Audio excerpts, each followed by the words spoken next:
Okay, good evening. The Design Review Board 1 public meeting of March 10th, 2011 is called to order. Please refrain from talking amongst yourselves during the meeting, and please turn off or put on vibrate cell phones and pagers. If you need to talk, please leave the meeting room. Anyone who wishes to speak on an item, including applicants, is asked to completely fill out one of the speaker's cards provided at the table by the front door and submit it to staff. You will be called to present a case or speak on a specific item as desired. Anyone who wishes to be re-noticed about a project must completely fill out one of the postcards provided at the table by the front door and submit it to staff to receive notice of subsequent meetings. Current DRB agendas are available by calling our DRB hotline at 818-548-3171 or by visiting our website at www.ci.glendale.ca.us. A handout describing the procedures of the meeting, possible board decisions, and DRB reconsideration and appeals is available at the table by the front door. Please note that appeals must be filed within 15 calendar days of the DRB decision date. The chairperson may reorder agenda items at their discretion. Roll call. Mr. Aliano. Mr. Insua. Here. Ms. Palmer. Here. Mr. Simonian. Present. Mr. Yu. Here. Report regarding posting the agenda. The agenda for this meeting was posted on the bulletin board outside City Hall at or before 5 p.m. on March 3rd, 2011. Oral communications. Is there anybody in the audience that wishes to speak on an item not a part of this agenda? Any cards by any chance? No? Okay. All right, we are down to the review calendar. Staff does have a couple of announcements on the agenda. Design review case number 1, PDR 2011-005-A at 1434 Andanese Drive. Staff is requesting this item to be continued to the next meeting, March 24th, 2011, without further public notification. Do we have a motion to continue this item to the 24th of March? I'll second it. Okay. The motion was made to continue the DRB case at 1434 Andanese Drive to March 24th without further notice. This will be a roll call. Mr. Aliano? Mr. Simonian? Yes. Mr. Insua? Yes. Mr. Yu? And Ms. Palmer? Yes. And then we have one other announcement. I would just like to introduce our new assistant to Design Review Board 1, Manoush Zakarian. She's going to be helping us and helping you. So just introduce her. Welcome. She's been, how long have you been here? 5 years? 5 years. 5 years, okay. So, all right. That is all I have. We have one item on consent. Before that. I don't have any speaker cards for that item. Do we have any? Well, if it's on consent, and you're fine with the project, the conditions, you have no questions, you don't need to open the public hearing, and therefore. Okay. Just. Okay, well, welcome to Design Review Board 1. First consent item is 550 West Harbor. Staff want to describe that at all? Or do we need to do that at all? We just, because it's on consent, if we can ask for a motion unless there are questions by the board. Or you would just make a motion and second it. Does Anybody have any comments regarding this? Okay. Do we have a motion then? I'd like to make a motion to approve with the, I'd like to make a motion to approve with the staff recommendation, conditions. Is there a second? I second. Okay, we have a motion made by Mr. Insua and second by Mr. Yu to approve the project with staff's recommended conditions.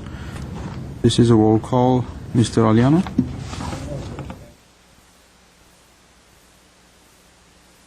There was no original meeting. Oh.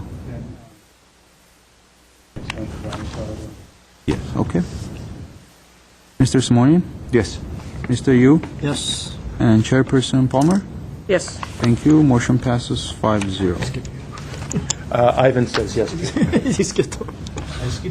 No, it doesn't matter. Yeah.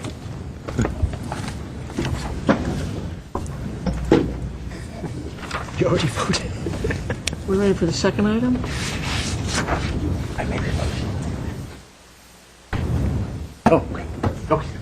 Second item's 1121 Hillcroft Road. Yes, good afternoon, Mr. Chair, Madam Chair, members of the Design Review Board. The next case item before you is case number 1-PDR-2010-047, located at 1121 Hillcroft Road. This is a first-time submittal for final review. The project is proposing to add 140 square feet to the first floor and a 535 square foot second-story addition to an existing 3,030 square foot residence. The total proposed habitable floor area will be 3,697 square feet. The Historic Preservational Planner has reviewed the photos of the residence and finds that the property built in 1927 could be considered as an historic resource. The city is currently conducting a survey of potential historic district in the Rossmore neighborhood. The existing residence is within that survey area and will be likely considered to be a contributing structure in that following survey. On to site planning. Just to give a brief overview of the site planning. Staff would have graciously liked to exempt this project from Design Review Board, but there was one slight technicality. This site and its site conditions contain two frontages, therefore not allowing staff to exempt this. So based on that site constraint, we took this to the Design Review Board. The applicant and the homeowner have worked rigorously with staff and our historic preservational planner to entail that all the details and design work will be still within keeping because this is a potential historic district. All in all, staff recommends approval with this project as submitted without any conditions. Are there any questions for staff? Thank you. I have one speaker card, John Vandeveld. You just state your name and address, please. Good evening. Is that on or not? My name is John Vandeveld. My address is 205 North Hermosa in Sierra Madre. As Gabe mentioned, we've worked with staff quite a bit. On both levels, my client was actually hoping to add a little bit more space, and we've kind of cinched it up to kind of the bare minimum, I think, in terms of what will work for her, and also kind of keep the integrity of the quasi-historic status of this house. Gabe, I'm looking up there. I don't know if they got copies of these renderings in their packet. If not, We did. Yeah, we did. We did not. we did not. I got elevations, but not These the the same rent. things? No, perspectives and stuff reading. We didn't get those. You guys can share. So, in the context of what's there and what we're ending up with, as Gabe said, there's really no noticeable change from Hillcroft. The one-story addition on the north side of the residence is completely hidden, and there's two existing terraces that sit on the back of the house that overlook Ross Moyne, and my clients had a history of water coming through those terraces and damaging not just the rooms adjacent to those terraces, but the rooms below as well. So we're looking at this as a solution to solve those issues as well as create one extra bedroom and one extra bathroom. So the net difference on the second floor is one additional bedroom, one additional bathroom. And if you have any other questions, I'd be happy to answer them now. Any questions? Thank you. I have a question. Sure. And if you would, can you perhaps come up here and really show us the extent of exactly where you're adding on where? There is a pointer someplace here. Underneath the TV. Oh, over there. Yeah, I had a laser pointer, and I just checked my bag, and the batteries are gone. So if you see this dashed line right here, we're looking at the back of the house. And right now, the back of the house has flat parapet wall here and a flat parapet wall here. And so there's 2 terraces on either side of what's their family room. So it's a bedroom downstairs and that's a den downstairs. And so the idea was to actually put a roof over this terrace and make that a master bath.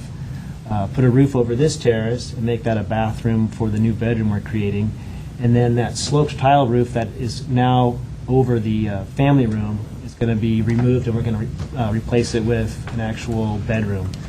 So I guess the simplest way to think of it is, if you look at the first floor, And this is off of Rossmoyne, or? yeah, this is all happening on the back. So this hatched area is where we're adding on the second floor. This hatched area is where we're adding on the first floor. The areas that we're adding the second floor are currently 1-story spaces. So the footprint of the house itself is not changing, with the one exception of the laundry room and bathroom or powder room being built on the first floor here. But the second floor spaces, like I said, this new bathroom, this new bedroom, and this new bathroom occur on top of what's already there. And so when we're looking at this picture, you're extending this existing roof farther out. Right. Same pitch. Right. And then this same pitch of a roof is Right. is coming out this way. Right, exactly. I see.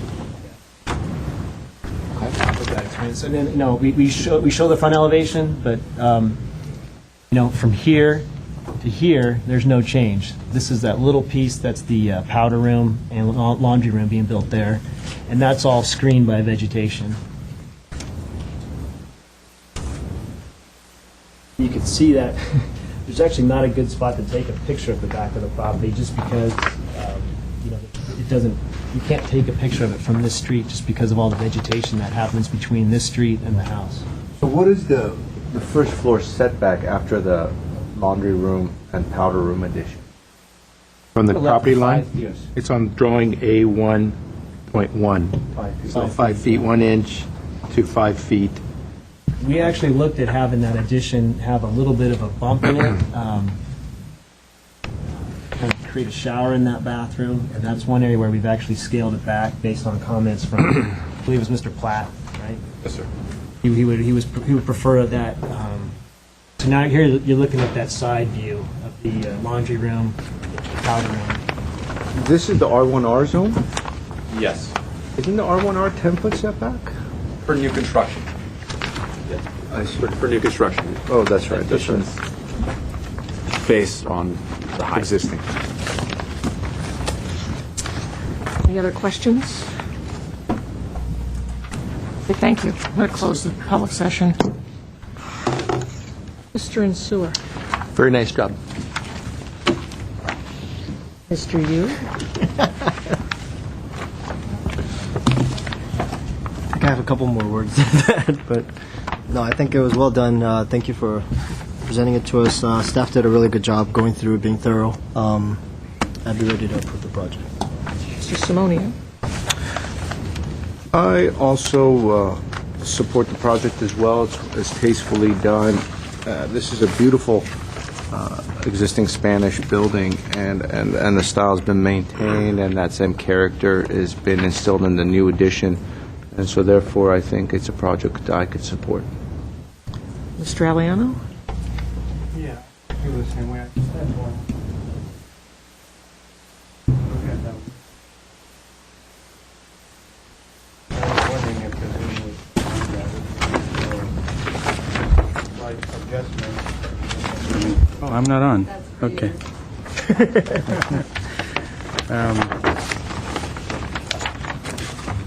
It's on the east elevation.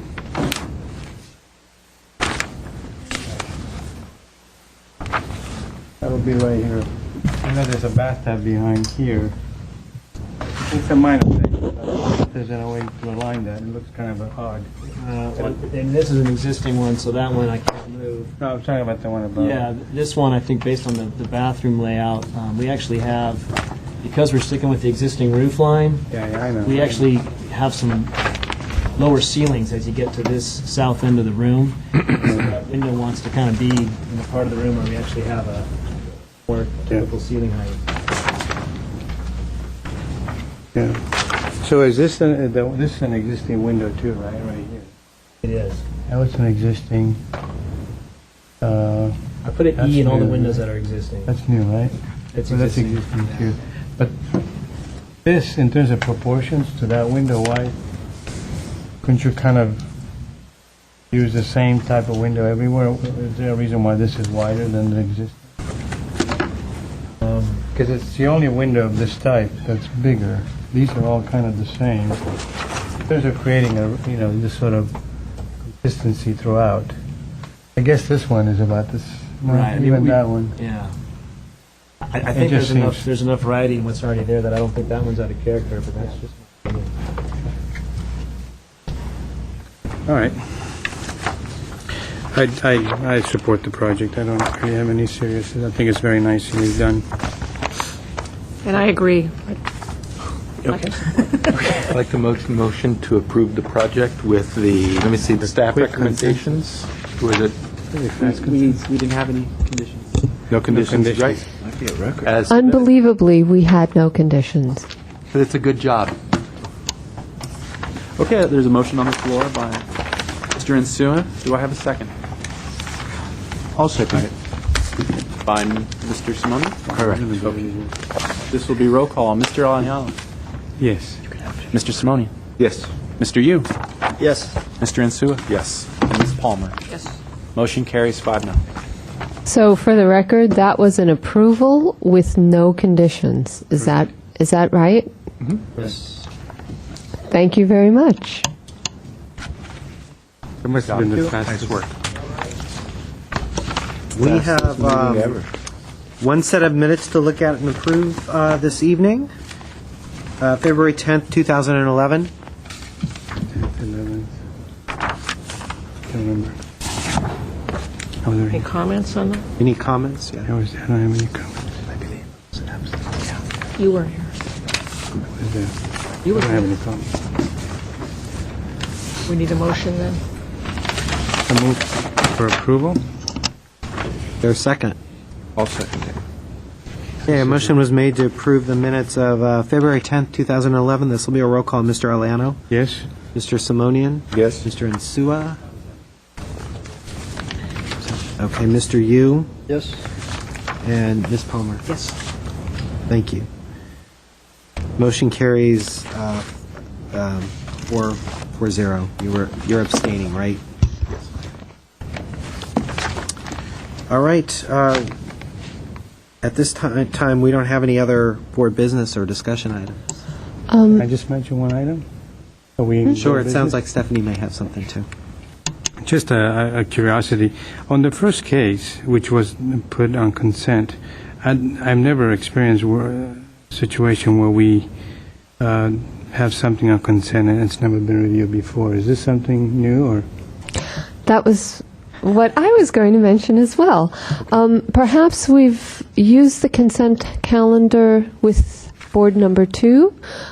It's something that we don't do very often, but if it's a project that we have few or minimal conditions with and believe that the board would probably like to approve it and not need to discuss it, we will put it on consent. That's a judgment call that staff makes. It doesn't happen very often. Part of the reason that a project like the project that was on the regular calendar, that we won't put that on consent, is because we want the public to see what a really splendid project looks like. So we also didn't think that you would have problems with this one that you approved with no conditions, which is also unusual. But that is a historic building or potential historic resource, and staff had worked with the applicant to make sure that everything was very respectful. So we didn't want that to go unnoticed, really, by yourselves and the public. The smaller projects that we also feel that you don't need to discuss and will be very content with as they are, we will sometimes put that on consent just to keep the meeting moving along. Great, well, that's good to know. Thank you, Stephanie. I had asked the same question earlier, so.